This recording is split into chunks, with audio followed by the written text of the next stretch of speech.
Hi friends, ఈరోజు మనం దేవుని ప్రణాళిక నిశ్శబ్దంగా పనిచేస్తుంది అనే స్టోరీ గురించి తెలుసుకుందాం. జీవితంలో ఎదుగుదల లేనప్పుడు కొన్నిసార్లు దేవుడు నిశ్శబ్దంలో అద్భుతాలను దాచిపెడతాడని గుర్తుంచుకోండి. సో స్టోరీలోకి వెళ్ళిపోదాం. అరకు అనే ప్రశాంతమైన గ్రామంలోని యువకుల బృందం గొప్పతనాన్ని కలలు కన్నారు. కానీ విధి ఒక పరీక్షకు సిద్ధమవుతుందని వారిలో ఎవరూ ఊహించలేదు. అది వారి నిజస్వరూపాన్ని బయటపెడుతుంది. ఒక ప్రశాంతమైన ఉదయం ఒత్తిడి నడుమ ఒక రాజ ప్రకటన ప్రతిధ్వనించింది.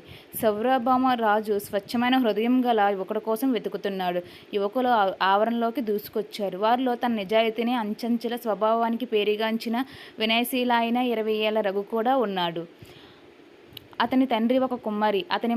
అతను మట్టి పాత్రను ఆకృతి చేసేవాడు. అతని తల్లి అంచంచలైన పట్టుదలతో బుట్టలు అల్లింది. మరియు రఘు వారిద్దరి గుణాలైన నిశ్శబ్ద బలం మరియు తిరుగులేని నిజాయితీ వారసత్వంగా పొందాడు.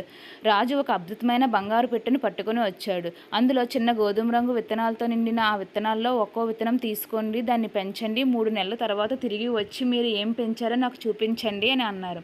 రఘు వణుకుతున్న చేతులతో అతని వీర్యాన్ని స్వీకరించాడు. అత్యంత అసాధారణమైన మొక్కను పెంచిన వారిదే విజేత అని అతను గంభీరమైన స్వరంతో ప్రకటించాడు. లోపలి నుండి ఒక మృదువైన గుసగుస వినిపించింది. నమ్మకం ప్రక్రియ 3 నెలలు ప్రారంభమైంది. రఘు సారవంతమైన మట్టితో నిండిన మట్టి కుండలో జాగ్రత్తగా విత్తనాన్ని నాటాడు. ప్రతి ఉదయం అతను ఆశతో దానికి నీరు పోశాడు. ప్రతి సాయంత్రం అది పెరగాలని గుసగుసలాడుతూ ప్రార్థన చేసేవాడు.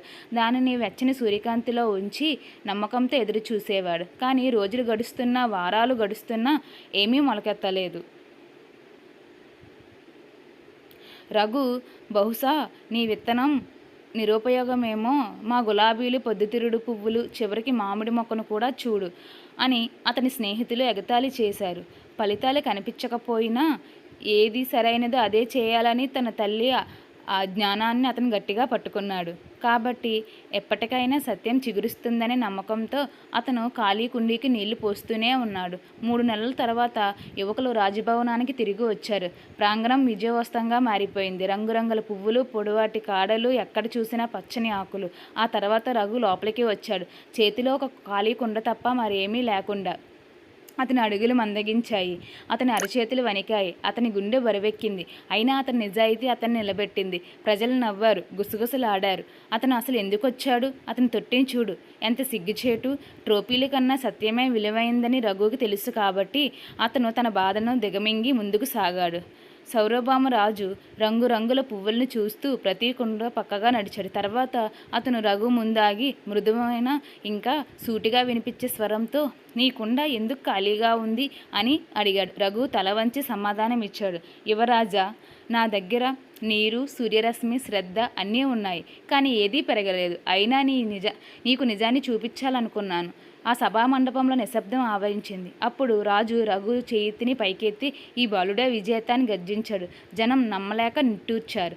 రాజు కొనసాగించాడు, నేను ఇచ్చిన విత్తనాలను ఉడకబెట్టారు, వాటిలో ఏదీ మొలకెత్తదు. అయినప్పటికీ ఇక్కడ ప్రతి యువకుడు తమ సంస్థానంలో మరొకరిని స్థాపించారు. ఆ మొక్క ప్లేస్లో వేరే మొక్కను తీసుకొని వచ్చారు.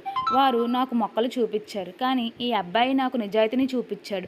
అతను రఘు తలపై కిరీటం పెట్టాడు మరియు ప్రకటించాడు, నువ్వు ఎదురు చూసావు, యూ ట్రస్టెడ్. ప్రపంచమంతా ఆ నకిలీని పొగిడినప్పుడు కూడా నువ్వు అక్కడే ఉండిపోయావు.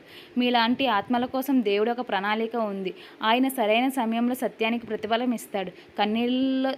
కన్నీళ్ళలో తలతలా మెరుస్తూ రఘు కళ్ళల్లో అవమానం కాదు, కృతజ్ఞత. ఎందుకంటే ఆ రోజు అతను ఒక లోతైన విషయాన్ని గ్రహించాడు.